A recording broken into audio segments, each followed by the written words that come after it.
The overall goal of this procedure is to unbiasedly prepare microRNAs for high-throughput sequencing. This is accomplished by first preparing or purchasing DNA oligonucleotides that are competent for ligation to the 3' end of the microRNA. The second step is to ligate the 3' DNA oligonucleotide to the 3' end of the microRNA. Next, the ligation product is gel purified, and the 5' RNA oligonucleotide linker is ligated to the 5' end of the microRNA.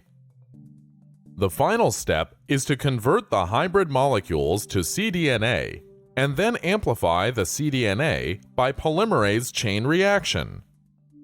Ultimately, microRNA cloning and high-throughput sequencing is used to show the transcriptome-wide profile of microRNAs in a quantitative fashion at individual nucleotide resolution. The main advantage of our technique over existing techniques such as microRNA sequencing, microarray, qPCR noise plots is that our technique is more reflective of actual level of microRNA on a transcriptome-wide level scale at a single nucleotide resolution. While this method can provide insight into microRNA biology, it can also be applied to other high-throughput sequencing technologies like HITS-CLIP and RNA-seq.